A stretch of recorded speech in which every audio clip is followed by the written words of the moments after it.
Hi, thanks for joining me. Over the next few days, I'll be releasing solutions to Imperial College's maths competition. Now, every year, Imperial College in London runs a maths competition. Their first round for this year was just a few days ago, and then they'll have their second round in February. So 6 maths problems, which you have 3 hours to solve. And over the next few videos, I'm going to be providing solutions to all of the 6 problems from round 1 of 2020.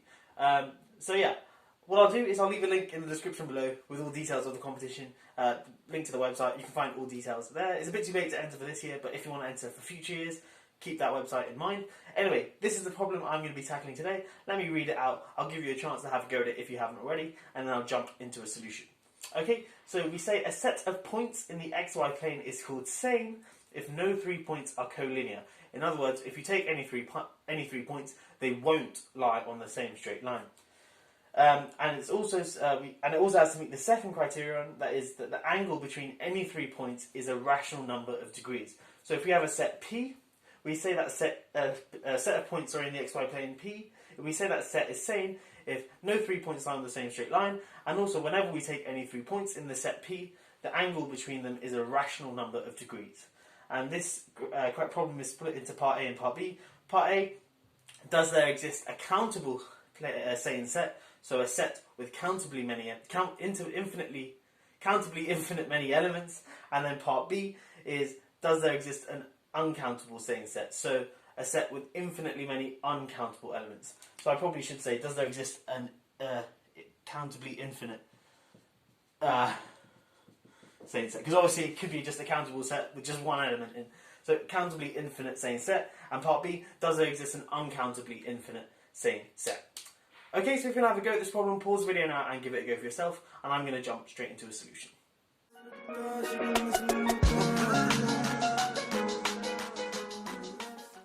Okay, so the answer to Part A is yes, there does exist a countably infinite sane set. Now, there's a bunch of different examples you can use, but this one I think is the easiest to illustrate as to why it is an example of a countably infinite set that works. So what I've just drawn is my xy plane, and I've drawn on the unit circle. And now what I'm going to do is let my set, which I'm going to call P, which I'm going to show is going to be sane, I'm just going to let P be the set of points on this unit circle which have a rational number of degrees to the origin. So for example, this point here, its angle I define to be, or the angle of this thing here, so this theta here. So if that theta is rational, then it's in P. If it's irrational, a rational number of degrees, then it's in P. Or if theta is an irrational number of degrees, then it's not in P. Okay, so we're going to have a bunch of points on this circle here. Firstly, is P countable? Yes, it is, because clearly for every rational number there is a point on this circle, and of course there are countably many rational numbers. So P is certainly countably infinite. And the next thing we need to check is, does P have the collinear property, so that whenever we take any 3 points in P, they don't lie on the same straight line. Now, there are a few different ways to see this, but the easiest way to see this is if you just take any straight line on this xy plane, any straight line at all, it can only ever intersect the circle at most twice. So it could be a straight line like this, and clearly it doesn't intersect the circle. We're not worried about those sorts of lines. Or it could intersect the circle just once, if it just touches at a tangent. And again, we're not worried about those lines. And the only other possibility is it intersects exactly twice. So for example, something like that. Okay, but in particular, it only ever intersects the circle at most twice, so there can never be 3 points in P which are all on the same straight line, because then you'd have a straight line on the xy plane which intersects the circle at least 3 times, which doesn't make any sense. Okay, so P has the collinear property, so the last thing to check is that whenever we take any 3 points in P, the angle between them is a rational number of degrees, and that's not too difficult to prove. And again, there are a few different ways you can see this, but let's suppose we have points A, B and C in P, so let's that point there be A, that point there B, and let's say that one there is C. All of these points are, say, in P. Well, what we can do is, well, we know that we know some things about this. Firstly, we want to show that this thing here, this angle here, we want to show that angle there is a rational number of degrees. Well, how can we do that? Well, we know this thing here is a rational number of degrees. Also, this thing here is a rational number of degrees. And this thing here is also a rational number of degrees. Okay, so because this angle here is a rational number of degrees and this one is, certainly their difference is a rational number of degrees, i.e. this angle here is a rational number of degrees. But now notice this is an isosceles triangle, this thing here, because these are both radii of the circle. In particular, they have the same length.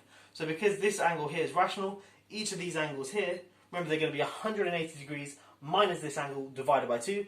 180 degrees minus a rational number is a rational number, and when you divide it by 2, you're still going to have a rational number. So each of these angles here are going to be rational. In particular, oopsie daisy, this angle here is going to be rational.